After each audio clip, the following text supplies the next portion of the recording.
बचपन में खेलते समय जब कोई पहलवान टाइप का लड़का पिटने लगता था तो वो एकदम से बोलता था, खेल बंद करो, मुझे जरूरी काम से बाहर जाना है। यही हाल डोनाल्ड ट्रंप का है। जब भी ट्रंप पिटते हैं चिल्लाना शुरू कर देते हैं, सीज फायर। अमेरिका के राष्ट्रपति डोनाल्ड ट्रंप ना खुद चैन से जीते हैं और ना ही दूसरों को जीने देते हैं। पाकिस्तान ने 22 अप्रैल को पहलगाम हमला किया तो भारत ने 7 मई को एयर स्ट्राइक कर जवाब दिया।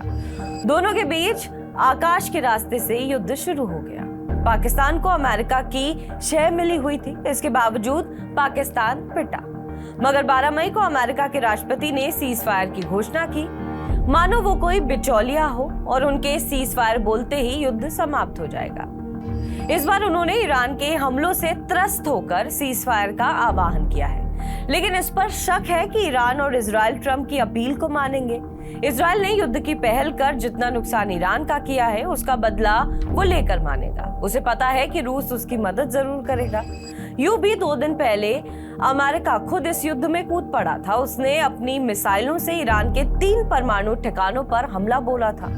अगले ही दिन उसने फिर से फोर्डो परमाणु संयंत्र पर बम फेंके। ईरान ने न सिर्फ इजराइल पर हमला किया बल्कि कतर में स्थित अमेरिकी बेस को भी नष्ट कर दिया।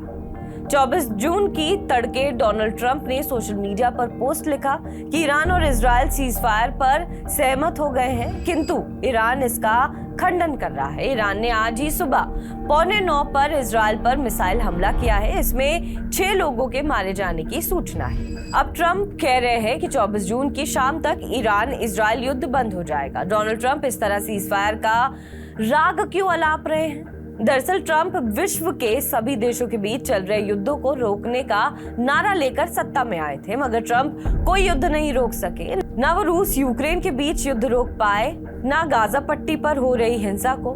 भारत और पाकिस्तान के बीच सीज फायर करवाने की घोषणा की थी, लेकिन भारत का कहना था कि पाकिस्तान ने स्वयं सरेंडर कर दिया है। उधर ट्रंप कहते रहे कि उन्होंने भारत और पाकिस्तान दोनों को युद्ध से रोका था। ट्रंप बार बार यही लाइन सोशल मीडिया पर दोहराते रहे हैं। यही स्थिति अब है।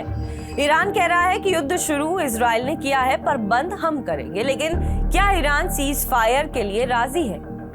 अगर ईरान ने भी युद्ध से तौबा कर लिया है, लेकिन अगर ट्रंप के कहने से ही सीज फायर होता है तो ट्रंप की घोषणा के बाद इजराइल पर हमला करने का क्या मतलब था?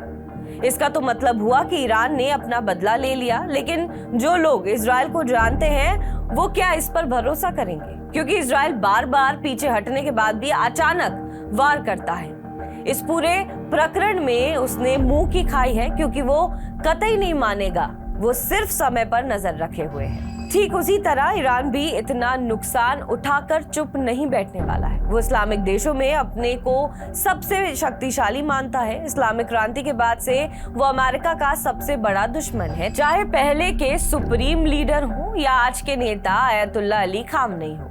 सच तो यह है कि दोनों देशों ने एक दूसरे को कमतर आंका है। अमेरिकी दखल से सब बदहाल है। जी हाँ, ये तो सच है कि अमेरिका के लोग भी अब युद्ध के आजीज हो चुके हैं। उनके राष्ट्राध्यक्ष विश्व में कहीं भी 2 देशों के बीच चल रहे युद्ध में किसी एक पक्ष को सपोर्ट करने लगते हैं। इससे अमेरिका पर बुरा असर पड़ता है। लोगों के टैक्स का पैसा युद्ध में किसी एक पक्ष की मदद में चला जाता है।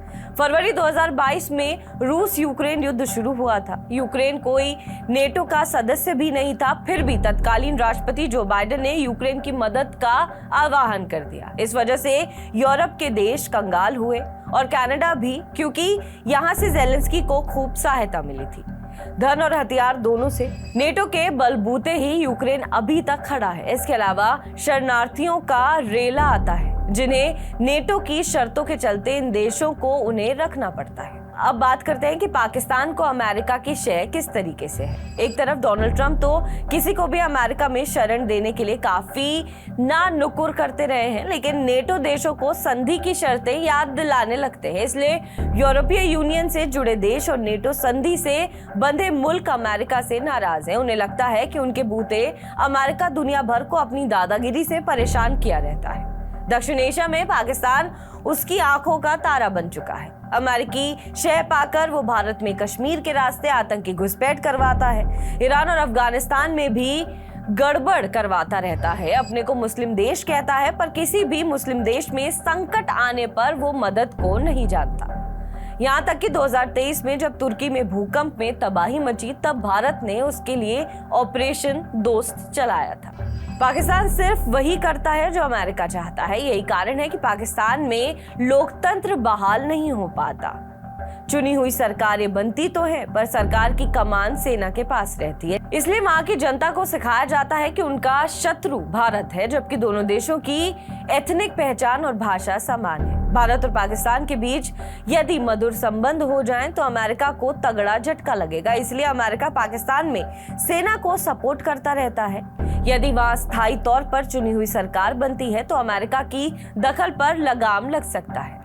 अमेरिका ऐसा होने नहीं देगा। यही कारण है कि पाकिस्तान में सेना को अमेरिका अक्सर उकसाता रहता है। भारत पर आतंकी हमला यही सेना करवाती है। कुछ यही हाल इजराइल का है। अमेरिका शह पर वो फिलिस्तीन की जमीन पर काबिज है और लगातार अपना क्षेत्रफल बढ़ाता रहता है। फिलिस्तीन के लोग अपने ही देश में पराये बनकर रह रहे हैं। उसके चारों तरफ मुस्लिम देश है, पर कोई भी फिलिस्तीन को बचाने नहीं आता। सऊदी अरब हो और खाड़ी देश के लिए बनी सहयोग परिषद यानी जीसीसी ने आज तक इजराइल के खिलाफ कोई साझा प्रस्ताव नहीं पास किए हैं। जीसीसी के देश हैं सऊदी अरब, यूएई, बहरीन, ओमान, कतर और कुवैत। ऐसे में ईरान अपने बूते अमेरिका विरोधी रुख लेकर 1979 से मध्य पूर्व में जमा हुआ है। उसकी रणनीतिक स्थिति ऐसी है कि उसकी अनुमति के बिना फारस की खाड़ी में अरब सागर आया नहीं जा सकता।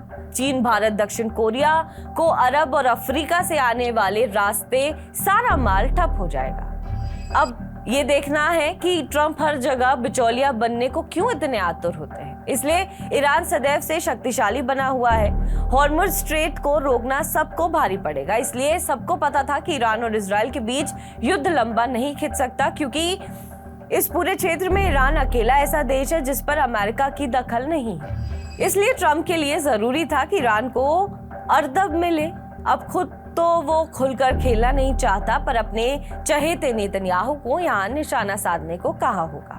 सभी युद्ध एक्सपर्ट्स का ऐसा ही मानना है। अब ट्रंप को क्योंकि अमेरिका का सबसे ताकतवर राष्ट्रपति बनने का दिखावा करना है, इसलिए वो हर जगह टांग अड़ाने के लिए आतुर रहता है। इसलिए वो हर युद्ध में घुसता है और फिर अपने को मध्यस्थ बताते हुए सीज फायर की घोषणा करने लगता है। पर बार बार उनका ये ड्रामा अब एक्सपोज हो रहा है। बहरहाल इस खबर पर आपका क्या कुछ कहना है, हमें कमेंट करके जरूर बताएं। बाकी देश और विदेश की तमाम बड़ी खबरों के लिए आप देखते रहें TV9 डिजिटल।